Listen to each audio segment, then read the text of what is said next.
Sur la radio-télévision nationale congolaise pour vous informer.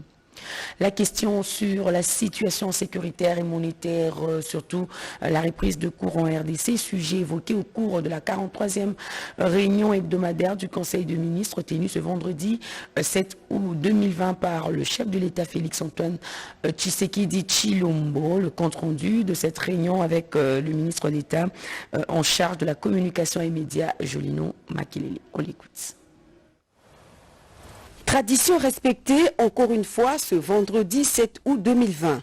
Le chef de l'État, Félix-Antoine Tshisekedi Tshilombo, était devant les membres du gouvernement par vidéoconférence pour présider la 43e réunion du Conseil des ministres.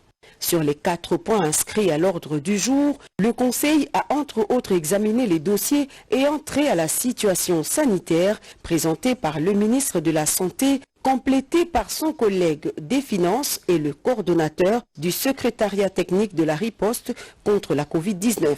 Il s'agit de l'évolution de la situation de la pandémie et autres épidémies qui sévissent en République démocratique du Congo. Autre dossier soumis à l'examen au cours du Conseil de ce vendredi, le rapport du comité multisectoriel de la riposte à la Covid-19, notamment les dispositions pratiques pour la reprise des activités scolaires et académiques, le rapport sur les dépenses consacrées à la lutte contre le coronavirus et l'utilisation budgétaire liée à cette pandémie. Les données détaillées sur la communication du chef de l'État et les autres points examinés au cours de cette 43e réunion du Conseil des ministres de ce vendredi 7 août 2020 vous seront livrés par le ministre d'État, ministre de la Communication et Médias, porte-parole du gouvernement. Revenons dans ce journal sur l'entretien du chef de l'État avec les responsables des régies financières sur la maximisation des recettes. D'autres détails dans ce reportage. En 2020, baptisé en priorité l'année de mobilisation des recettes, la réunion de maximisation des recettes des régies financières s'est tenue ce jeudi 6 août 2020 autour du chef de l'État Félix-Antoine Tshisekedi Tshilombo. On prépare à cette réunion le vice-premier ministre, ministre du budget, le vice-premier ministre, ministre du plan, le ministre de la Défense, le ministre de l'économie, ministre des Finances, le directeur général de la DGI, le directeur général de la DGRAD, l'inspecteur général de l'inspection générale des finances, le DIRCRABA Nyembo, ainsi que le ministre de la recherche scientifique. Parmi les points traités figure la présentation d'un logiciel pour comptabiliser toutes les recettes. Et pour mobiliser les recettes, il faut améliorer l'outil de gestion au niveau des régies financières. Cette réunion, c'était pour assister à la démonstration d'un logiciel qui a été développé par des Congolais et qui s'est avéré extrêmement pertinent pour pouvoir capter toutes les formes d'impôts qui sont gérées au niveau des régies financières, les taxes gérées par la DGRAD, ainsi que les droits des douanes et droits d'assises. Donc il nous a été donné instruction par le président de la République de pouvoir approfondir cet outil avec les différentes régies financières, de manière à proposer des solutions immédiates pour commencer à implémenter les 10 systèmes. Quant à la question de savoir des mesures prises par le gouvernement pour lutter contre l'inflation monétaire, Sele Yalagouli confirme que la Banque centrale a injecté des devises sur le marché. Il n'y a pas de magie. Au fait, la Banque centrale a dû injecter quelques devises étrangères sur le marché pour éponger l'excédent des liquidités Congo en monnaie nationale. C'est ce qui a permis de réduire le niveau de taux de change conformément aux instructions du président de la République. Et le gouvernement et la Banque centrale sont en train de travailler pour signer un protocole de stabilité qui va viser aussi bien la stabilité du taux de change que la stabilité du taux d'inflation pour garantir la stabilité du cadre macroéconomique dont le pays a besoin et dont la population a besoin pour maintenir son pouvoir d'achat. Il s'y a de noter que le gouvernement congolais s'organise à travers ses services, particulièrement des régies financières, pour mobiliser des ressources locales. Autre chose, un incendie s'est déclaré hier dans les entrepôts de l'UNICEF dans l'enceinte de la concession UTEX Africa Kinshasa. Plusieurs dégâts matériels ont été enregistrés comme nous le témoigne. Bienvenue Yahi dans ce reportage. C'était aux environs de midi, aire de Kinshasa, qu'un incendie d'origine inconnue s'est déclaré dans les installations de UTEX Africa dans la commune de la Gombe, en pleine ville de Kinshasa. Comme vous pouvez le constater, les installations abritant les entrepôts du gouvernement de la République, celui de l'UNICEF, autres partenaires contenant des stocks de moustiquaires, des matériels médicaux et même l'ambassade du Japon ont pris feu. Les efforts déployés par la presse pour accéder au site ont été vains. Les services commis à la sécurité du site ont été catégoriques pour raison de sécurité. Les services anti-incendie trouvés sur place ont assisté impuissants à la catastrophe parce que les stocks en eau étaient épuisés. Aux dernières nouvelles, l'incendie a été maîtrisé, cependant laissant des dégâts matériels et humains importants. Quelques curés trouvés sur les lieux ont tenté de retracer les faits.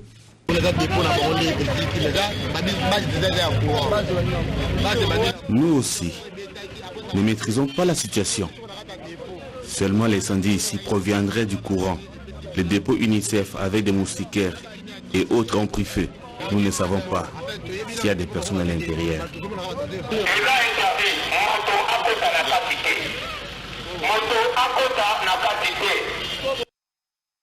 Que réalise l'entreprise Grec 7 sur la route Kanina vers Manga en passant par l'Istem sont dans le temps. Le chef de l'exécutif provincial de la province du Lualaba, Richard Mouyej-Manguezman, s'est rendu sur place pour en évaluer l'évolution.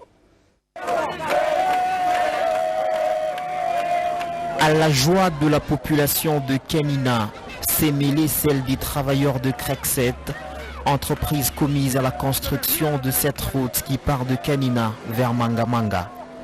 Le gouverneur Richard Mouyej vient de lancer les travaux de la deuxième couche d'asphalte. Les engins sont déjà à pied d'œuvre.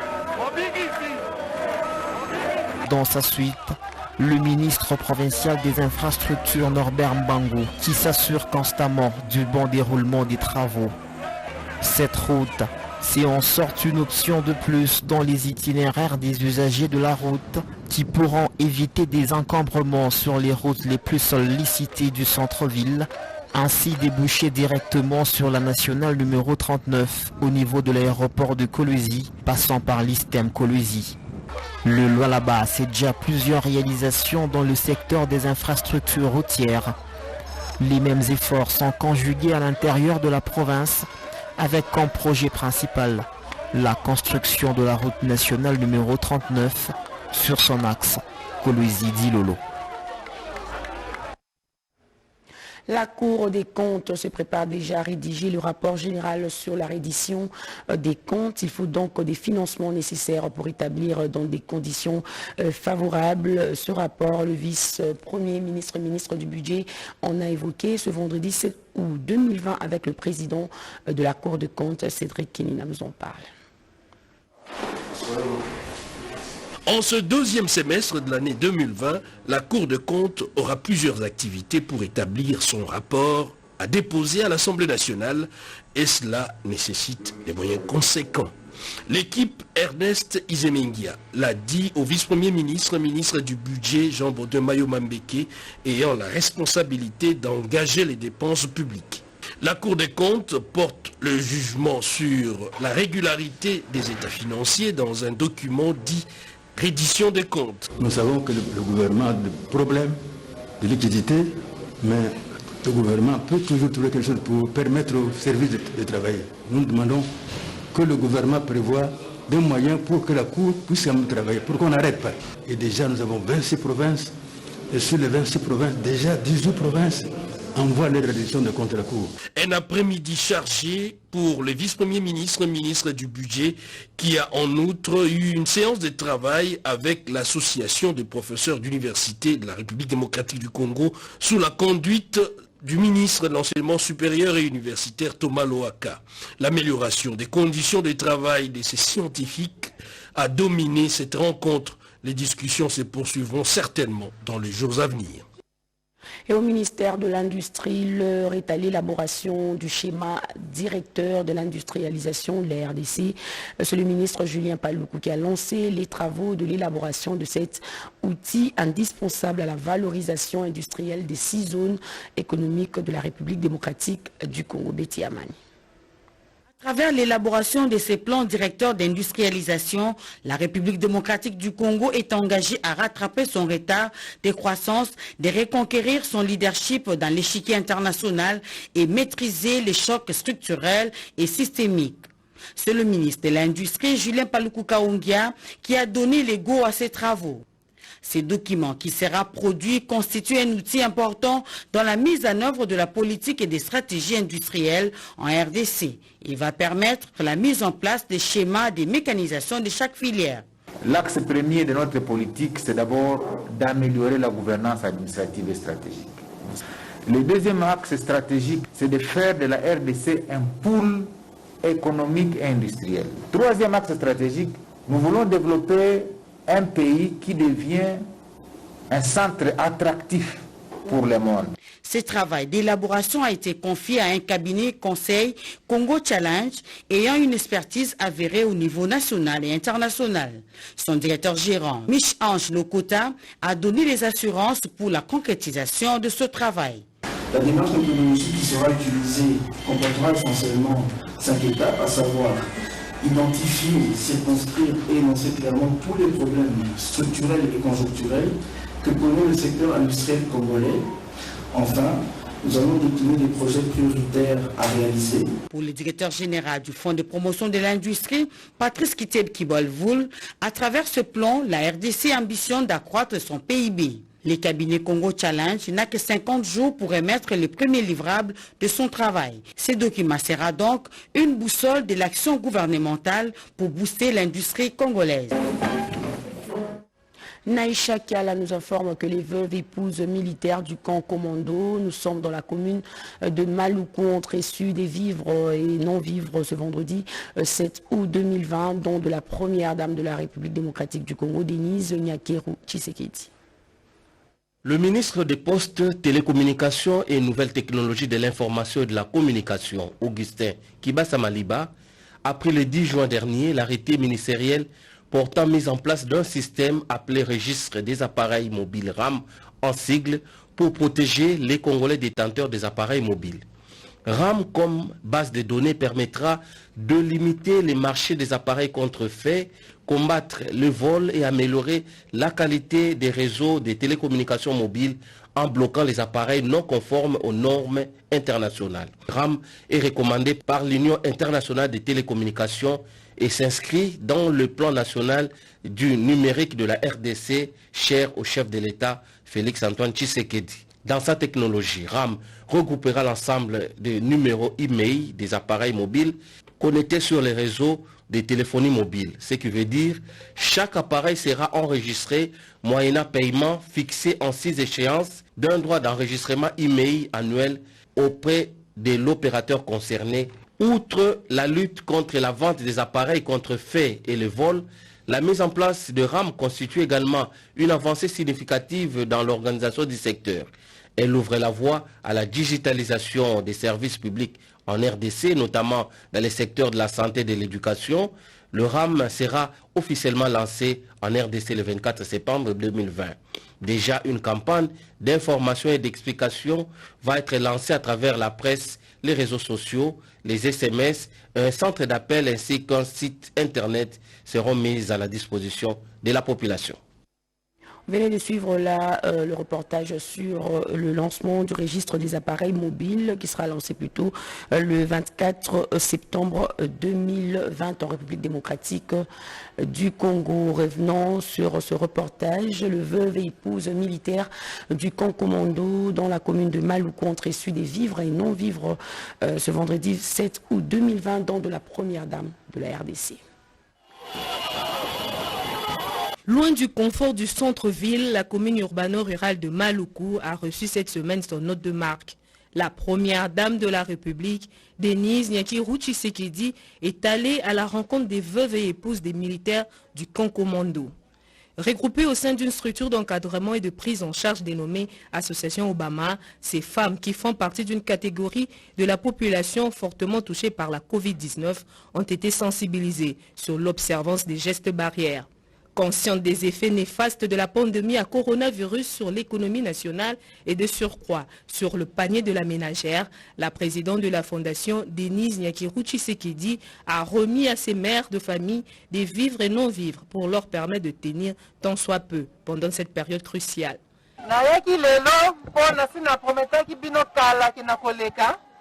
Je suis venu à votre rencontre comme promis. J'attendais la levée de l'état d'urgence pour vous rencontrer. Nous sommes là pour vous sensibiliser au coronavirus qui a frappé notre pays. Je tiens à vous rappeler que cette pandémie sévit encore. Les lavages réguliers des mains et des mises. Je vous ai apporté à l'occasion des gels pour pallier à la carence d'eau.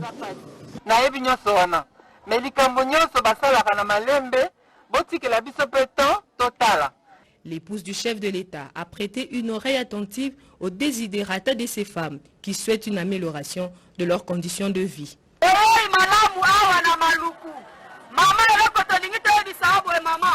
Nous tenons à vous remercier pour ces gestes. Nous sollicitons également votre aide pour améliorer nos conditions de vie car nous nous sentons abandonnés. Votre présence est un honneur pour nous car c'est la première fois qu'une première dame nous rend visite dans ces camps. Que Dieu vous bénisse, vous et votre cher époux.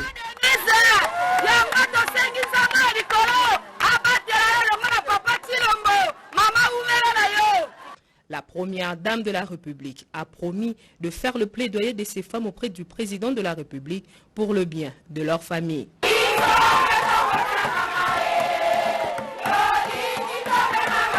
L'hôtel Congo Palace dans la province de la Tchopo sera bientôt inauguré. L'annonce a été faite par la ministre d'État Néné Ilunga-Nkulu, au député de la Tchopo. Congo Palace de la Tchopo, réhabilité par la Caisse nationale de sécurité sociale, dont les travaux ont été exécutés par l'entreprise chinoise de construction SZTC et ayant coûté plus de 6 millions de dollars américains à la CNCS, sera inauguré dans les tout prochains jours. Assurance donnée aux députés de la Tchopo, reçue en audience ce jeudi 6 août 2020 par la ministre d'État, ministre de l'Emploi, Travail et Prévoyance sociale, Dr Néné Ilunga-Nkulu. Nous avons pensé qu'il était d'abord nécessaire de rencontrer la ministre des tutelles pour qu'auprès d'elle, nous puissions tirer les informations nécessaires. Et là, nous sommes satisfaits d'apprendre que l'inauguration de cette infrastructure va intervenir très incessamment et que cette inauguration a été un peu perturbée par la survenance de la pandémie de Covid-19.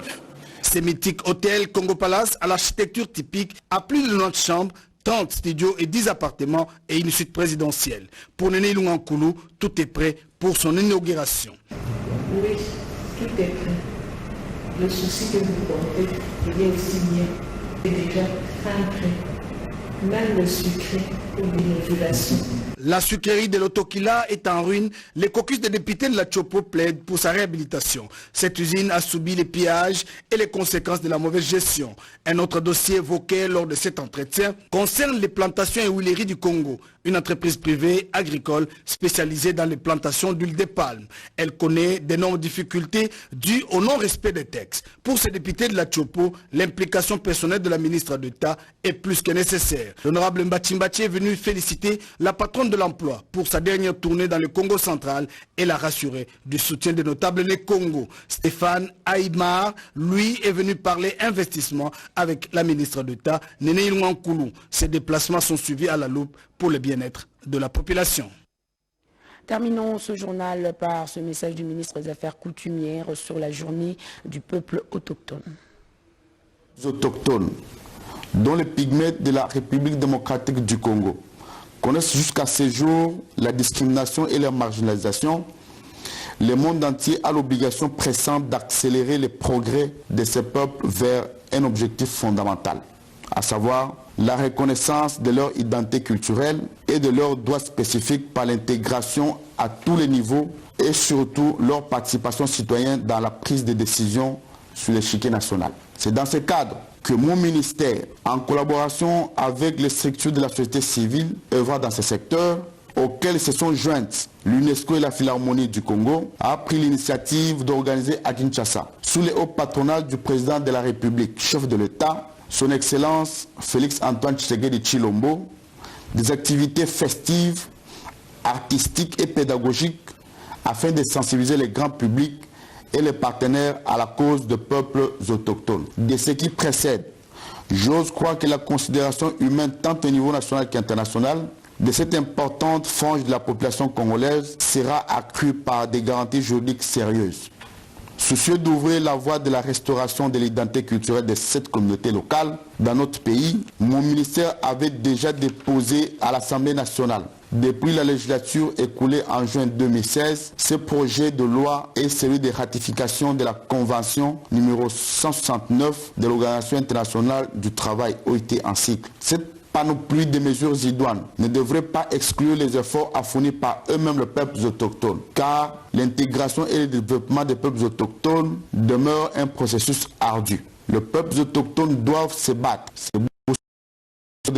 bravoure et d'émancipation, surtout l'autoprise en charge à un certain niveau, moyennant l'accompagnement de l'État congolais, des partenaires internationaux et de la société civile. L'engagement politique et l'appropriation nationale concrétisée par l'allocation des ressources financières à l'intégration des peuples autochtones, la coordination des interventions de partenaires techniques et financiers, la participation citoyenne des pygmées dans la prise de décision, la reconnaissance de leur savoir et savoir-faire endogène, émanation de leur culture et de leur mode de vie traditionnel. L'organisation régulière du Festival culturel de polyphonie des pygmées d'Afrique centrale, FEPAC en sigle, prévu cette année au cours de ce mois d'août, est reportée pour l'année 2021 à cause de la pandémie de la Covid-19.